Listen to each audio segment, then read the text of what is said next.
그러므로 나는 할 수 있는 대로 로마에 있는 너희에게도 복음 전하기를 원하노라. 내가 복음을 부끄러워하지 아니하노니 이 복음은 모든 믿는 자에게 구원을 주시는 하나님의 능력이 됨이라. 먼저는 유대인에게요 그리고 헬라인에게로다. 복음에는 하나님의 의가 나타나서 믿음으로 믿음에 이르게 하나니 기록된 바 오직 의인은 믿음으로 말미암아 살리라 함과 같으리라. 할렐루야. 오늘 온라인 모임에도 참석한 우리 DM미스트리 가정 여러분들 한 사람 한 사람을 환영하고 축복합니다. 오늘 말씀을 통해서 하나님께 영광이 되고 또 여러분들 삶 가운데 순종하는 마음으로 나아갈 수 있는 그런 귀한 시간 되기를 간절히 주님의 이름으로 축복합니다. 우리가 읽은 이 본문의 말씀은 로마서입니다. 로마서. 이 로마서는 사도 바울이 로마에 있는 교회 성도들에게 쓴 편지입니다. 이 로마서는 신약 성경 중에서 가장 영향력 있는 성경책 중에 하나입니다.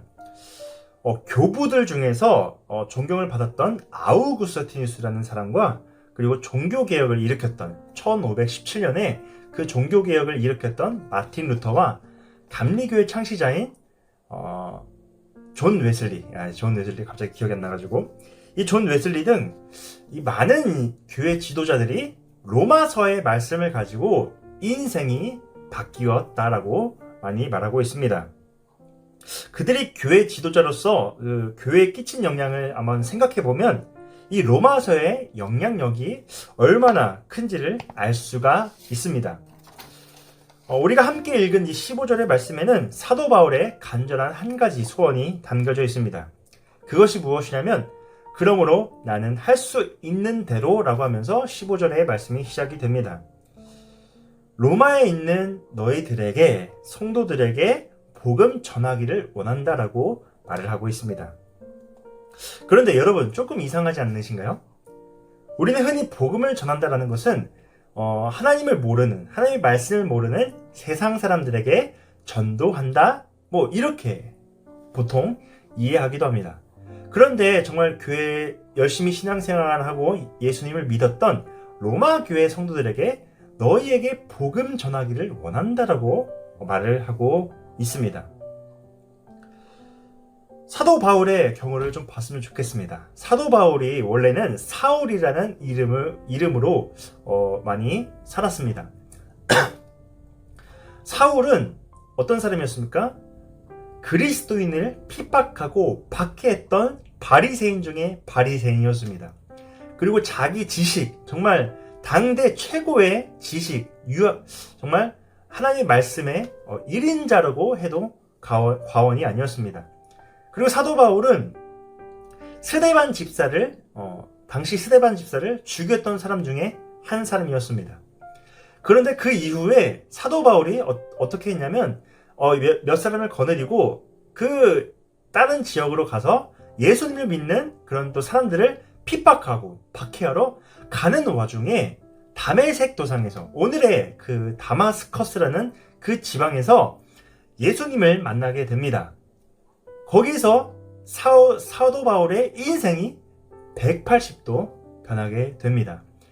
예수님의 복음을 핍박하고 예수님의 복음을 전혀 믿지 않았던 사도 바울이 다메섹 도상의 그런 예수님의 그런 성령의 임재를 체험하고 나서 그 이후에 예수 그리스도의 복음을 전하는 자로서 귀하게 쓰임을 받았습니다. 그리고 그 사명을 감당하였습니다.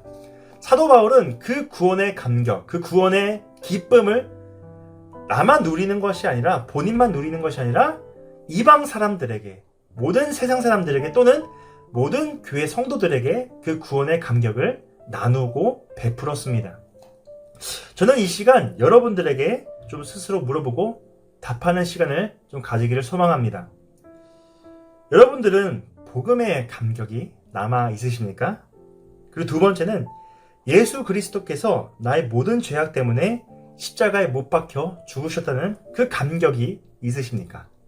세 번째는 예수 그리스도께서 다시 살아나심으로 나도 영원히 살 수 있다는 그 감동이 저와 여러분들의 마음 가운데 있으신지 한번 좀 되돌아보고 여러분들 스스로 답해 보시기를 소원합니다.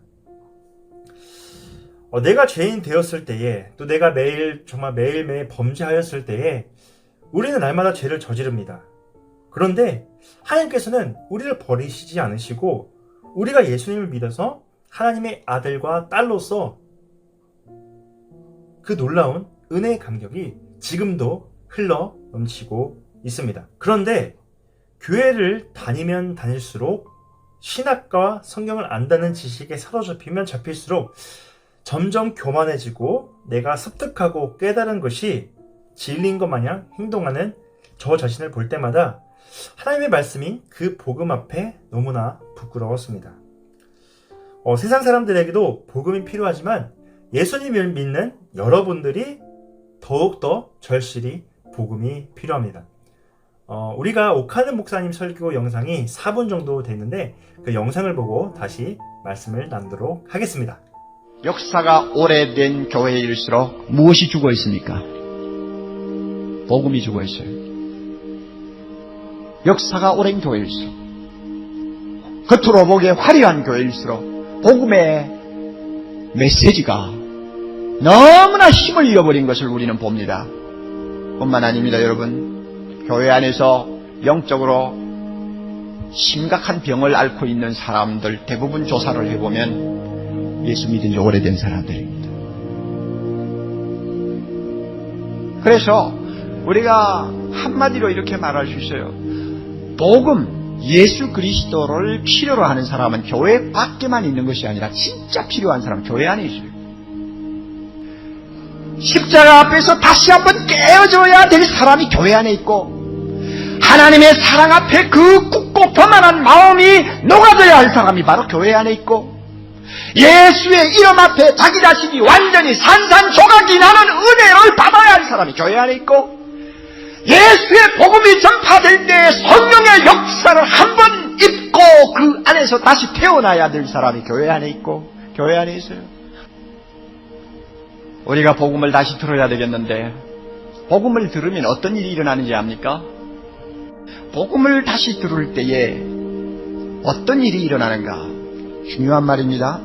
구원의 감격을 회복하고 지속할 수 있다. 그러면 구원의 감격이란 무엇인가? 구원을 주신 하나님께 대한 감사요, 구원받은 자로서의 기쁨입니다. 그래서 하나님께 감사, 구원받은 자로서의 기쁨, 이 감사와 기쁨을 플러스 해가지고 우리는 감격이라는 단어를 씁니다. 이것은 예수를 몰랐던 사람이 처음으로 예수 믿고 참 은혜를 체험했을 때 신선하게 느끼는 감정입니다. 오늘 이 자리에 앉아있는 사랑하는 형제자매 가운데서 많은 분들이 복음으로 다시 태어나야 할 위치에 있다고 저는 생각합니다. 다 안다고 하는 마귀의 생각을 뿌리치십시오. 또 그 말 한다고 하는 마귀의 음성을 뿌리치십시오. 여러분은 이미 감격이 식어 있는 사람들입니다. 죄를 보면서 송두리째 잊어버렸는지, 예수 믿은 역사가 너무 깊어서 오랜 전통 때문에 다 식어버렸는지 모르지만은 우리 모두에게는 복음의 감격, 구원의 감격을 회복해야 될 절실한 필요성을 우리는 느낍니다. 여러분, 예배만 보고 그냥 가실래요? 아니요, 그래서는 안 돼요. 사랑하는 형제자매 여러분, 예수님을 항상 생각하십시오. 이것이 복음을 듣는 것입니다. 자나 깨나 예수님을 늘 생각하세요. 그러면 신비스러운 기쁨이 가슴속에 치밀어 오르는 것을 느낄 것입니다. 날마다 예수 생각해보세요. 돈 생각하지 말고, 자녀 생각 너무 하지 말고, 남편 생각 너무 하지 말고 예수 생각 한번 해보세요. 이거 복음 듣는 거요. 그가 나를 얼마나 사랑하셨는가를 자꾸 자나깨나 생각해보세요. 나를 위해 죽으신 예수님의 십자가 자주 묵상하십시오. 길을 걸어가면서도 묵상하고, 바빠서 정신없을 때도 묵상하고, 피곤하여 세상 살 맛이 없을 때도 십자가 묵상하고, 남이 모르는 고통을 안고 잠 못 이루는 밤을 만났을 때도 십자가 생각하고, 계속 십자가 생각하세요. 이것이 복음을 다시 듣는 방법입니다. 그러면 죄 용서함을 받은 놀라운 평안이 내 가슴을 조용히 차고 들어올 것입니다. 예수보다 더 좋은 것 없고 구원받은 것보다 더 기쁜 것 없다. 이 말 한마디에 구원의 감격이 다 들어있어요. 예수보다 더 좋은 것 없고 구원받은 것보다 더 기쁜 것 없다.